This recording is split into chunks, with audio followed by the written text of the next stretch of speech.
تو یہ اچھی بدعت ہے یا بری بدعت ہے؟ دونوں قسم کی بدعت ہوتی ہے۔ ایک حدیث کے مطابق دین میں کوئی نئی اچھی بات نکالتا ہے تو اس پر عمل کرنے والا اور کرانے والے کو ثواب بھی ملتا ہے، اچھی بدعت والے کو ملتا ہے۔ صحیح مسلم کی حدیث ہے، یہ جلد 16 میں صفحہ نمبر 554 ہے اور حدیث نمبر 555 ہے، 554 اور پیج نمبر 555 ہے، حدیث نمبر ہے 4880۔ یہ بھی آپ کو اس ویڈیو کے آخر میں مل جائے گی۔ سوال نمبر 5، محترم مفتی صاحب سے یہ سوال ہے کہ آپ نے کیسے فرما دیا کہ ہمارے پیارے آقا صلی اللہ علیہ وآلہ وسلم نے اپنا میلاد نہیں منایا؟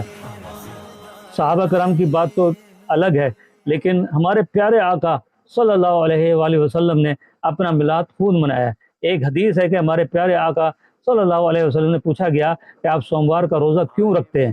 تو آپ صلی اللہ علیہ وآلہ وسلم نے فرمایا، اس دن میں پیدا ہوا اور اسی دن مجھ پہ قرآن اترا۔ تو ہمارے پیارے آقا صلی اللہ علیہ وسلم سال کے 48 روزے رکھ کر اپنا ولادت کا دن مناتے ہیں۔ آپ سے سوال یہ ہے کہ آپ کیسے کہتے ہیں کہ ہمارا پیارے آقا صلی اللہ علیہ وسلم نے اپنی ولادت کا دن نہیں منایا؟ یہ اس کی بھی حدیث ہے، مسلم جلد 100 نمبر صفحہ نمبر 91 92، حدیث نمبر 2028۔ یہ بھی ویڈیو کے بعد آخر میں یہ منسلک کر دی جائے گی۔ سوال نمبر 6، میرا محترم مفتی صاحب سے سوال ہے کہ جب ہمارے پیارے آقا صلی اللہ علیہ وآلہ وسلم سوموار کا روزہ رکھ اپنی ولادت کا دن بنایا تو کیا آپ نے کبھی اس وجہ سے سوموار کا روزہ رکھا ہے کہ میرے آقا صلی اللہ علیہ وآلہ وسلم کی ولادت کا دن ہے؟ کیا آپ نے کبھی اپنے بیان میں یہ لوگوں کو اس بات کی ترغیب دی کہ سوموار کا روزہ رکھا کرو کیونکہ نبی صلی اللہ علیہ وآلہ وسلم ولادت کا دن ہے؟ اس بیان میں کیوں نہیں فرمایا؟ جو بیان میں نے ابھی سنایا اس بیان میں کیوں نہیں فرمایا کہ انہوں نے اپنا روزہ رکھ کے سوموار کا روزہ رکھ کے اپنی ولادت کا دن مناتے تھے؟ نبی صلی اللہ علیہ وسلم ہر سوموار کو روزہ رکھ کے ولادت کا بنایا، آپ لوگ بھی روزہ رکھ کے دن منایا کریں، کیوں نہیں اپنے فالوور کو کہتے ہیں، اپنے آپ سے جو فالو کرتے ہیں؟ سوال نمبر 7، ہمارے پیارے آقا صلی اللہ علیہ وآلہ وسلم نے اپنی ولادت کی خوشی میں بکرے ذبح کر کے ضیافت نہیں دی جس کو عقیقہ کہتے ہیں، جبکہ آپ صلی اللہ علیہ وسلم کے دادا حضرت عبد المطلب رضی اللہ عنہ نے آپ صلی اللہ علیہ وآلہ وسلم کی پیدائش کے 7ویں دن ایک مینڈا ذبح کیا تھا اور ضیافت دی تھی۔ اب آپ سے سوال یہ ہے کہ محترم مفتی صاحب، عقیقہ 7 دن کے ہوتا ہے، اندر ہوتا ہے، تو ہمارے پیارے آقا صلی اللہ علیہ وسلم کا عقیقہ تو ہو گیا تھا، بعد میں کیوں کیا؟ یہ کیا ولادت کی خوشی نہیں تھی منائی تھی؟ بالکل منائی گئی تھی اور تمام صحابہ کو اس کی ضیافت بھی دی گئی تھی۔ سوال یہ پیدا ہوتا ہے کہ تاجدار کائنات صلی اللہ علیہ وآلہ وسلم نے کون سا عقیقہ کیا تھا؟ اس کا جواب یہ کہ حضور صلی اللہ علیہ وآلہ وسلم اپنی ولادت اور میلاد کی خوشی و مسرت میں شکرانے میں بکرے ذبح کیا اور اہتمام ضیافت کیا تھا، کیونکہ عقیقہ دوبارہ نہیں ہوتا۔ سوال نمبر 7، اب آپ میرے سے سوال یہ کہ آپ تو مفتی ہیں، آپ کو تو معلوم ہوا قرآن مجید کی سورت یونس کی آیت نمبر 58 میں اللہ تعالیٰ فرما رہا ہے، یعنی کہہ دو یہ اللہ کا فضل ہے، اس کی رحمت کے باعث ہے، بس اس میں خوشی منائیں، تو اس سے بہتر ہے وہ جمع کرتے ہیں، یعنی جو پیسہ اکٹھا کرتے ہیں۔ اس کی تفسیر میں حضرت ابن عباس رضی اللہ عنہ فرماتے ہیں، فضل قرآن مجید ہے اور رحمت ہمارے پیارے آقا صلی اللہ علیہ وسلم ہے۔ پھر قرآن مجید کی سورت الانبیاء کی آیت نمبر 107 میں اللہ تعالیٰ فرماتا ہے، یعنی ہم نے آپ کو تمام جہانوں کے لیے رحمت بنا کر بھیجا ہے۔ جب اللہ تعالیٰ ہمارے پیارے آقا صلی اللہ علیہ وسلم کو پوری دنیا کے لیے رحمت بنا کر بھیجا ہے تو پھر اللہ ہی فرماتا ہے میری رحمت کو خوشی مناؤ، تو خوشی کیوں نہیں مناتے؟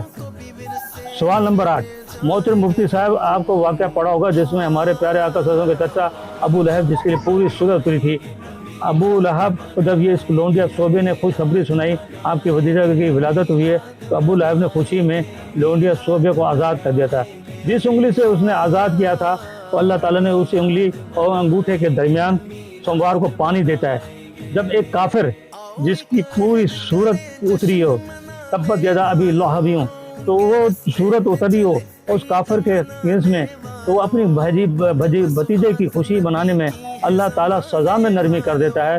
تو ہم رسول اللہ صلی اللہ علیہ وآلہ وسلم کے امتی ہیں، مومن ہیں، مسلمان ہیں، تو پھر ہم پیارے آقا صلی اللہ علیہ وسلم کی خوشی منائیں گے تو کیا اللہ ہمارے گناہ معاف نہیں کرے گا؟ کیا ہمیں ثواب نہیں ملے گا؟ کیا ہمارے درجات بلند نہیں کرے گا؟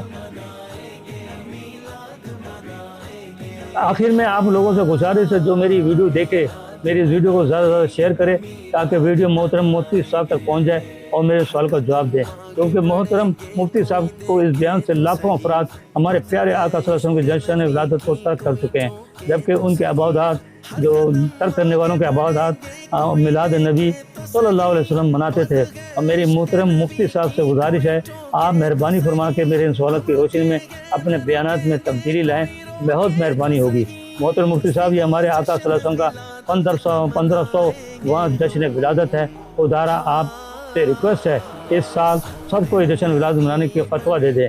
آپ کو درود و سلام کی محفل منعقد کریں، شکریہ۔ درود و سلام بھیجنا خوشی منانا دین بھی ہے، جشن ولادت کی خوشی منانا حکم الہی بھی ہے، اور سنت رسول کے صلی اللہ علیہ وسلم کے مطابق بھی ہے۔ ویسے اس دفعہ قومی اسمبلی اور سینٹ میں یہ 1500 سالانہ جشن ولادت منانے کا بل پاس ہوا ہے۔ اللہ ان کو اس کا اجر عظیم عطا فرمائے۔ اللہ ہم سب کو ایک ہو کر، جیسے ہم 14 اگست کو ایک ہو جاتے ہیں، اسی طرح ہمیں اس ربیع الاول میں بھی ایک ہو کر ہمارے پیارے آقا صلی اللہ علیہ وسلم کی 1500 سالہ جشن ولادت کی خوشی منانے کی توفیق عطا کرے، اور ہم سب کو اس سے زیادہ سلام اور درود و سلام کی نذرانے پیش کرنے کی توفیق عطا فرمائے۔ کہ اللہ ہمیں ان کے راستے بچا جن کا تیرا نام ہوا، ان کے راستے بچا جن کا تیرا غضب ہوا۔ اللہم صلی علی سیدنا محمد وعلی آل سیدنا محمد بعدد کل حضرت میں آتا ہے۔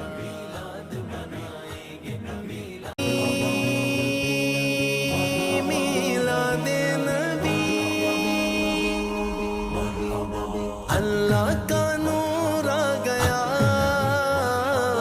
اللہ کا نور آ گیا، ہم 12ویں کے چاند کا میلاد منائیں گے، گلیوں کو سجائیں گے، گھر گھر کو سجائیں گے۔